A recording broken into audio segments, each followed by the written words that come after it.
Selamat berjumpa kembali dalam layanan audio sahabat perjalanan. Hari ini adalah hari Sabtu 6 Januari 2023. Tema renungan saat teduh kita dengan judul Berhenti dari Mabuk. Berhenti dari mabuk. Firman Tuhan terambil dalam Efesus pasal 5 ayat 16 sampai dengan ke-18. Dan pergunakanlah waktu yang ada karena hari-hari ini adalah jahat. Sebab itu janganlah kamu bodoh, tetapi usahakanlah supaya kamu mengerti kehendak Allah, dan janganlah kamu mabuk oleh anggur, karena anggur menimbulkan hawa nafsu, tetapi hendaklah kamu penuh dengan Roh. Mari kita berdoa. Bapa yang di dalam sorga, kami ingin belajar supaya hidup kami tidak dimabukkan oleh banyak aspek, termasuk juga oleh minuman-minuman keras. Dalam nama Tuhan Yesus kami berdoa, amin. Shalom sahabat seperjalanan yang dikasihi Tuhan, berhentilah untuk mabuk. Mabuk dikaitkan dengan minuman keras, khususnya pada bagian firman Tuhan dalam Efesus pasal 5 yang kita baca tadi. Dan janganlah engkau mabuk oleh anggur, karena anggur menimbulkan hawa nafsu, tetapi hendaklah kamu penuh dengan Roh. Anggur tentu adalah buah yang diciptakan oleh Allah, dan buah anggur sendiri adalah buah-buahan yang memiliki banyak sekali kadar khasiatnya. Bahkan sampai ke biji anggur pun itu baik kalau kita makan dan kita kunyah dengan baik. Jadi ciptaan Allah dalam bentuk buah, khususnya anggur, itu memiliki banyak sekali faedah yang sangat luar biasa. Tetapi tatkala anggur menjadi minuman keras, kemudian mengandung ditambahkan dengan unsur-unsur kimiawi lainnya, yang kemudian itu bisa merusak organ-organ tubuh kita, khususnya ginjal, lever. Kemudian itu menjadi beban berat buat organ-organ tubuh di dalam.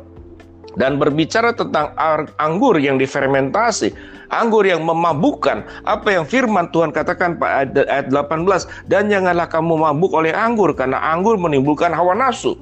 Yang menjadi permasalahan sesungguhnya bukan anggurnya, tetapi tatkala anggur dikelola sedemikian rupa, diatur sedemikian rupa, yang menimbulkan hawa nafsu. Apa yang dimaksud dengan hawa nafsu dalam anggur ini? Yaitu hilangnya pengendalian diri. Hilangnya pengendalian diri. Hilangnya juga ingatan-ingatan normal. Seseorang yang mabuk dia bisa lupa segala hal. Seseorang yang mabuk dia tidak bisa berjalan dengan baik. Seseorang yang mabuk tidak boleh kemudian mengendarai kendaraan bermotor. Seseorang yang mabuk itu bisa berbicara tanpa kendali, bisa berbuat tanpa kendali. Seseorang yang mabuk itu bisa membakar tanpa dia merasa bersalah. Seseorang yang mabuk bisa melakukan pemukulan, bahkan peristiwa-peristiwa kejahatan, begal, kemudian perampokan, itu diiringi dengan setengah mabuk terlebih dahulu, kemudian berbuat kejahatan. Sahabat seperjalanan yang dikasihi Tuhan, berbicara tentang berhenti dari mabuk. Apa mabuk di dalam pemahaman yang lebih luas? Mabuk dalam pemahaman yang lebih luas tidak hanya berbicara tentang dikuasai oleh minuman yang dari anggur, tetapi mabuk berbicara tentang bahwa nafsu itu menguasai kita. Nafsu itulah yang mengendalikan kita. Sehingga dikaitkan antara nafsu duniawi dengan hidup dengan orang yang penuh dengan Roh.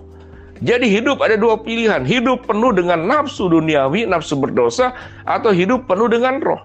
Seseorang yang dikuasai oleh kemabukan dosa, bisa dia menjadi mabuk karena uang, dia bisa menjadi mabuk karena kedudukan, bisa seseorang mabuk karena wanita, seseorang bisa mabuk karena popularitas. Ada orang juga dimabukkan oleh hobi. Dia bisa mengeluarkan apapun untuk hobinya sampai melupakan tanggung jawab di dalam keluarga, melupakan tentang prioritas kehidupan. Itu mabuk. Mungkin ada kalangan ibu-ibu tertentu yang mabuk dengan sinetron berseri-seri, film yang berseri-seri. Ada orang yang mabuk dengan mengkoleksi sesuatu yang sebetulnya tidak ada faedahnya. Apa manfaat buat dirinya? Apa manfaat buat orang banyak? Tidak ada.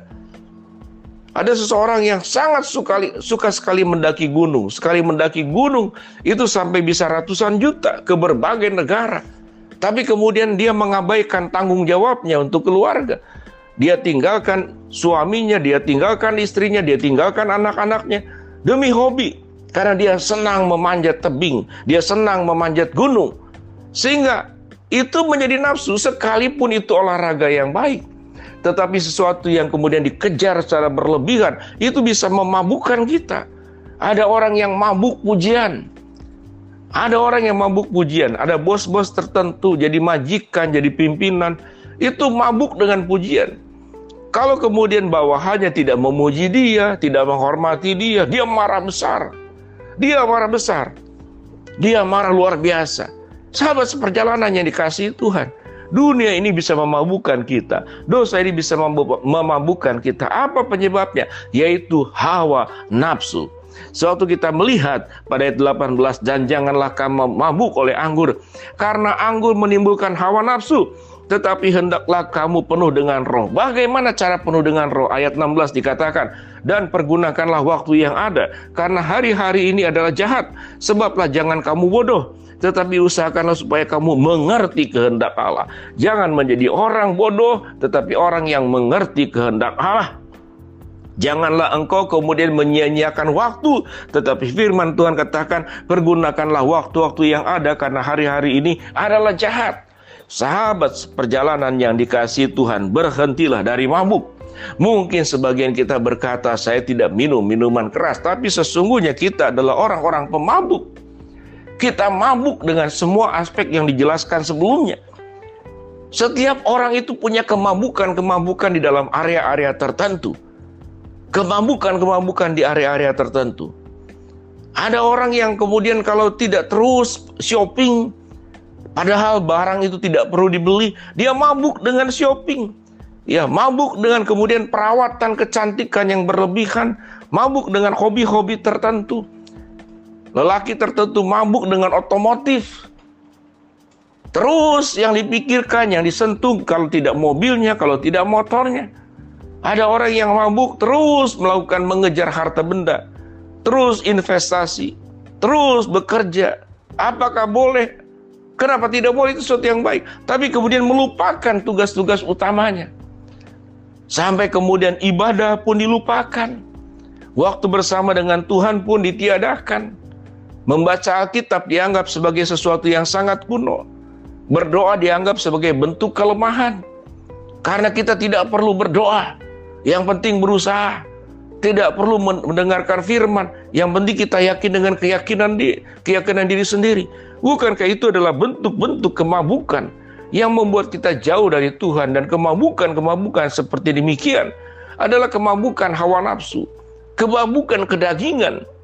Tetapi Alkitab mengatakan, biarlah kita mengerti kehendak Allah dan pergunakanlah waktu-waktu yang ada, sebab hari-hari ini adalah jahat.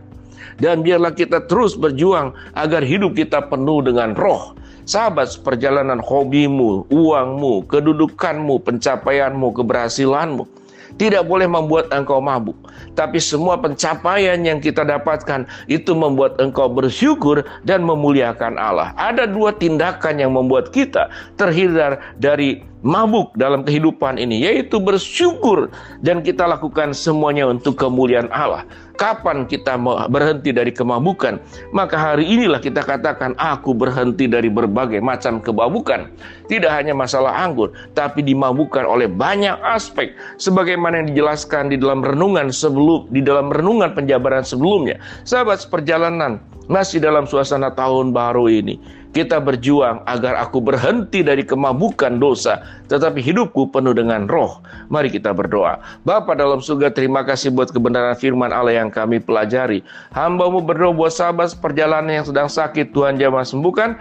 Sahabat seperjalanan yang sedang menghadapi masalah, Tuhan bukakan jalan. Sahabat seperjalanan yang sedang berdoa mengharapkan sesuatu, Tuhan kabulkan dengan cara dan waktunya Tuhan. Dalam nama Tuhan Yesus kami berdoa. Amin.